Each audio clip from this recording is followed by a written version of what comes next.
Weekly expiry. Market ரொம்ப வாலட்டிலிட்டியாக இருக்கும். Market mostly positive trend மாதிரி தான் இன்றைக்கி கன்க்ளூட் ஆகும். பட் இருந்தாலும் லோயர் எண்ட் போயிட்டு வரலாம். மார்க்கெட் இங்கேருந்து ஒரு 150 to 200 பாயிண்ட்ஸ் மார்னிங் ஓப்பனிங்லேயே போகலாம், இல்லைனா ஓப்பன் ஆனதுக்கப்புறம் கொஞ்சம் நேரம் கழிச்சு போகலாம். பட் இருந்தாலும் அங்கேருந்து ஒரு செல் ஆஃப் வந்து க்ளோஸ் ஆகும். மார்க்கெட் 23,200 to 23,400 வைட் ரேஞ்சில் ட்ரேட் ஆகிட்டு இது 2 ரேஞ்சுக்குள்ளே தான் க்ளோஸ் ஆகணும். நம்ம மார்க்கெட்டிங்கை பார்க்க சொல்ல வேர்ல்டு மார்க்கெட்ஸ் எல்லாமே ஆல்மோஸ்ட் ஒரு ஸ்டேபிளான ஒரு பொசிஷனில் இருக்குது.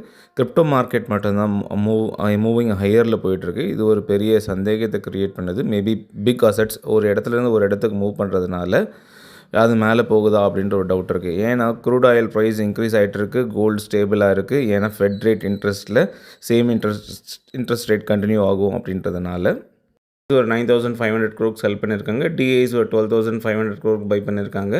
Index futures options, stock future ஆப்ஷன்ஸில் எல்லாம் ஒரு மிக்ஸ்டப்பாக இருக்குது.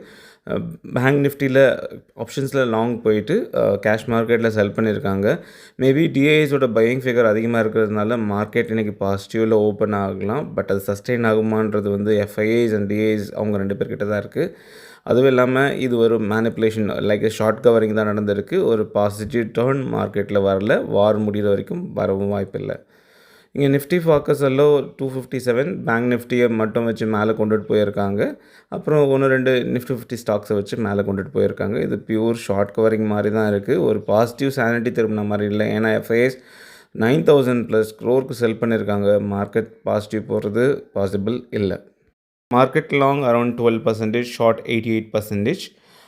டவுன் சைடில் பார்க்க சொல்ல வீக்லியில் 2300. ஸோ இது என்ன இண்டிகேட் பண்ணுறதுனா மார்க்கெட் இன்றைக்கி 23,200க்கு கீழே போகிறது கொஞ்சம் கஷ்டம். பட் போச்சுன்னா மார்க்கெட் ஹெவி செல் அப் ஸ்டார்ட் ஆகிடும். வீக்லி ரேஞ்சில் பார்க்க சொல்ல 22,000 போகலாம். அதாவது 23 பிரேக் ஆகி 22,000 ரேஞ்சுக்கு என்டர் ஆக வாய்ப்பு நிறைய இருக்குது. நம்ம நேற்று எக்ஸ்பெக்ட் பண்ண மாதிரி தான் புட்கால் ரேஷியோ 0.55லேருந்து எனக்கு 0.103. இது வந்து ஸ்டேபிள் எக்ஸ்பைரியை இண்டிகேட் பண்ணுது. மார்க்கெட் 23,200க்கும் 23,400க்கும் நடுவில் தான் அதிக வாலட்டிலிட்டியில் க்ளோஸ் ஆக நிறைய ஆப்ஷன்ஸ் இருக்குது. வேர்ல்டு மார்க்கெட் என்ன தான் பாசிட்டிவ் போனாலும் பட் அந்த எந்தூசியாசம் இந்தியன் மார்க்கெட்டில் இல்லை. 23,000 கீழே போக சொல்ல ஒரு ஹெவி பையிங் மேபி டிஐஸ் தான் இருக்கும். அப்புறம் 2200 ஒரு ஹெவி பையிங், டிஐஸ் ஹெவியாக பை பண்ணி மேலே கொண்டுட்டு போயிருக்காங்க. அங்கேயும் இல்லை, எஃப்ஐஎஸ் அழகாக செல் பண்ணி அங்கேருந்து மார்க்கெட்டை டவுனுக்கு கொண்டு வந்திருக்காங்க. ஸோ மார்க்கெட் டவுன் ட்ரெண்டு தான் ஃபேஸ் பண்ணிகிட்ருக்கு.